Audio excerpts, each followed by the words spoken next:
우리 말씀 보도록 하겠습니다. 오늘 말씀은 미가서 3장 1절에서 12절 말씀입니다. 우리 한 절씩 교독하실 때 제가 먼저 한 절을 읽습니다.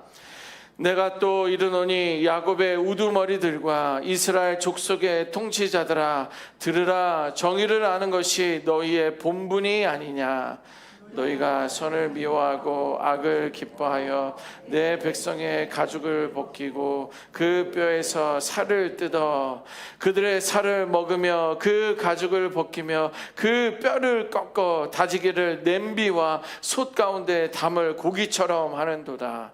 그때 그들이 여호와께 부르짖을지라도 응답하지 아니하시고 그들의 행위가 약했던 만큼 그들 앞에 얼굴을 가리시리라. 내 백성을 유혹하는 선지자들은 이에 물 것이 있으면 평강을 외치나 그 입에 무엇을 채워주지 아니하는 자에게는 전쟁을 준비하는도다. 이런 선지자에 대하여 여호와께서 이르시되 그러므로 너희가 밤을 만나리니 이상을 보지 못할 것이요 어둠을 만나리니 점치지 못하리라 하셨나니 이 선지자 위에는 해가 져서 낮이 캄캄할 것이라. 선견자가 부끄러워하며 술객이 수치를 당하여 다 입술을 가릴 것은 하나님의 응답하지 아니하심이거니와 오직 나는 여호와의 영으로 말미암아 능력과 정의와 용기로 충만해져서 야곱의 허물과 이스라엘의 죄를 그들에게 보이리라. 야곱 족속의 우리 우두머리들과 이스라엘 족속의 통치자들 곧 정의를 미워하고 정직한 것을 굽게 하는 자들아, 원하노니 이 말을 들을지어라. 시온을 피로 예루살렘을 죄악으로 건축하는도다.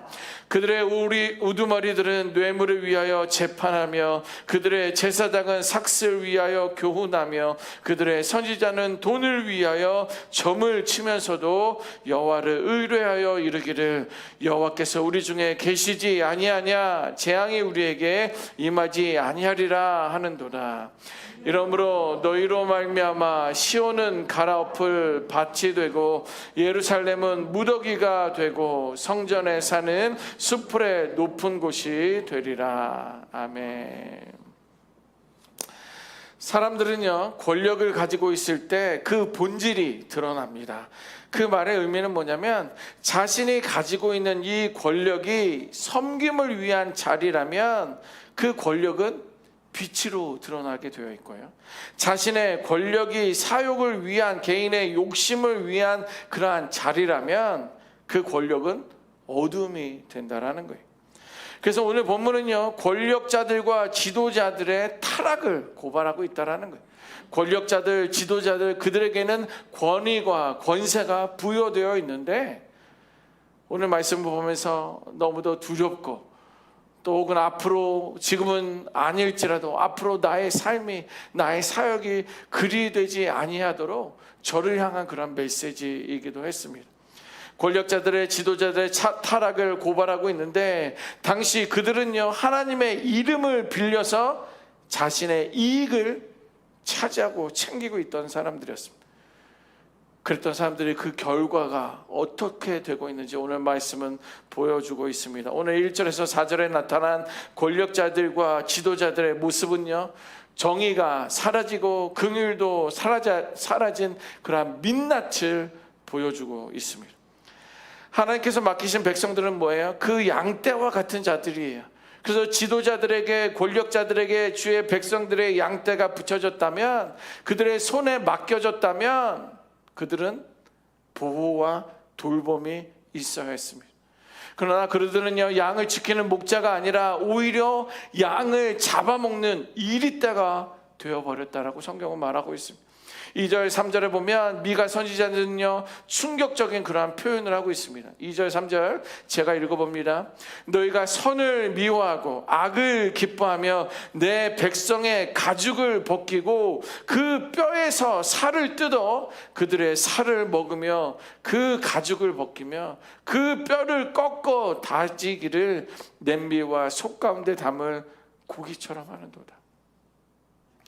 이것은 무엇입니까? 권력자들의 탐욕과 폭력이 백성들의 삶을 어떻게 파괴하고 있는지를 예언적으로 고발하고 있다는 거예요. 그들의 권력은요, 보호 대신에 그들을 착취합니다. 재판은요, 공의 대신에 자신들의 이익을 추구합니다. 백성들은 돌봄의 대상이 아니라 자신들의 배를 채우는 그러한 재물이 되어버렸다라는 거예요. 그 결과 백성들은요, 울부짖었지만 하나님의 도우심을, 긍휼히 여기심을 간구하지만 하나님은 응답이 없다, 이렇게 기록하고 있어요. 왜? 그들의 지도자들이 먼저 하나님을 버리고 떠났기 때문입니다. 백성들이 환난을 만났을 때 하나님은 얼굴을 가리셨다라고 이렇게 표현하고 있습니다. 여러분, 하나님 없는 권력, 또 말씀을 떠난 그러한 지도자, 그리고 자기 욕심의 눈먼 재판은요, 결국 나라를 무너뜨리게 하고 있다는 거예요. 우리 나라를 기억해 보십시오. 그리고 우리 미국을 기억해 보십시오. 그 나라가 그렇게 멸망하지 않도록 늘 나라와 민족을 위해서 깨어 기도하고, 지도자들이, 권력자들이, 위정자들이, 심지어 교회 안에 있는 리더자들 역시도 그러한 하나님의 경고의 메시지가 오늘 우리에게 주시는 메시지로 붙들고 기도할 수 있는 우리가 되어야 될 줄 믿습니다.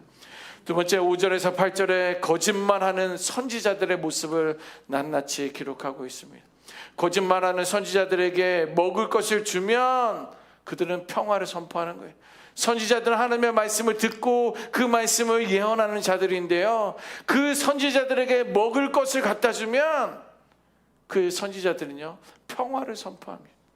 자기의 배를 채워주는 사람에게는요, 하나님의 평강이 임할 거야 라고 선지자들이 이야기하고요, 그 입에 아무것도 주어지지 않으면 곧바로 저주가 임할 것이고 전쟁을 선포하는 그런 선지자들의 모습을 보여주고 있습니다. 무슨 말입니까? 그들의 입술은요, 더 이상 하나님의 말씀의 통로가 아니었다라는 거예요. 그들의 입술은요, 자기의 배를 채우기 위한 도구로 사용했고, 그들의 혀는 진리를 전하는 것이 아니라 이익을 거래하는 시장이 되었다라는 거예요. 나에게 좋은 것을 줬어? 나의 입을 채워줬어? 너에게 평강이 임할 거야. 너는 아무것도 안 줬어? 너는 저주야. 너는 심판이야. 너는 전쟁을 경험할 거야. 이렇게 하나님의 말씀을 증거하는 것이 아니라 시장통의 거래상인처럼 그렇게 사명을 살고 있었다라는 거예요. 결국 남은 것은 무엇입니까? 그들에게는 어두움뿐이었다라고 말해요. 예수님이 빛이시잖아요. 하나님의 빛이시잖아요. 그 말은 무엇입니까? 어둠이라는 것은 하나님이 그에게서 떠나갔다라는 거예요. 침묵과 혼돈과 수치만이 그들에게 덮여 있었을 뿐입니다. 여러분, 하나님의 말씀을 파는 순간에 그들은요, 하나님의 음성을 들을 귀도, 하나님의 뜻을 전할 눈도 입도 사라지게 되었다라는 거예요. 세 번째, 9절에서 11절 말씀은요, 뇌물을 움직인 제사장들과 선지자들의 모습을 보여주고 있습니다. 당시 제사장들과 선지자들의 모습은요, 매우 비극적이었습니다. 그들의 재판은요, 돈으로 굽어 있어요. 돈이 들어오면 만족하게 되면 그들이 원하는 재판과 판결을 했다라는 거예요. 더 이상 그들의 재판은요, 공의가 아니고 돈이면 해결되었다라는 거예요. 그들이 태어나고 있는 율법은, 하나님의 말씀은 하나님의 생명의 말씀이어야 했지만 값으로 거래되는 장터의 물건과 같았다라는 거예요. 그들의 예언은요, 하나님의 음성이 아니라 뇌물의 대가가 되었다라는 거예요. 그런데 그들은요, 태연하게 이렇게 이야기합니다. 하나님께서 우리 가운데 계시다. 뭐예요? 자기 기만이에요. 거짓말하고 있는 거예요. 하나님은 그들의 입술 가운데, 그들의 삶 가운데 떠나가서 나에게는 어둠 가운데 있는데 그것조차도 알지 못하면서 나는 태연하게 하나님이 우리 가운데 임한다, 하나님이 우리 가운데 계신다, 우리는 성전이 있으니, 예배하는 이 예배당이 있으니 우리는 안전하다, 이렇게 말하고 있어요. 우리는 오늘도 제사를 드리고 있으니, 오늘 우리도 예배를 드리고 있으니 우리는 괜찮아, 걱정하지 마 라고 말하고 있습니다. 그러나 이것은요, 자기 기만으로 스스로를 속이고 있다라는 거예요. 하나님은 떠나셨는데도 여전히 하나님이 함께 계신다고 말하는 것은 이보다 더 큰 자기 기만은 없고요, 이것은 믿음이 아니라 자기 기만의 끝판왕이라는 거예요. 이렇게 권력자와 지도자들, 그리고 선지자들, 제사장들, 백성들을 보호하기보다는 그들을 오히려 등쳐먹고 그들을 빼앗고 탈취하는 그들의 리더자들, 하나님의 최종의 심판의 모습이 12절에 기록되어 있습니다. 뭐예요? 시온 땅, 그 땅은요 밭 갈리듯이 파헤칠 것이다. 무엇입니까? 한때는 하나님의 계신 성산이라고 불렸던 그 시온산이, 그 땅이 더 이상 거룩한 상징이 아니라 쟁기지라는 황무지가 되어버렸다라는 거예요.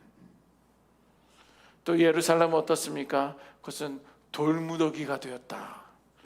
과거 예루살렘은요 열방의 부러움을 사던 성이었어요. 찬란한 성벽이 있었고요, 큰 문이 있었던 그 도시가 이제는 폐허가 되어서 아무도 찾지 않는 그런 땅이 되었다라는 거예요.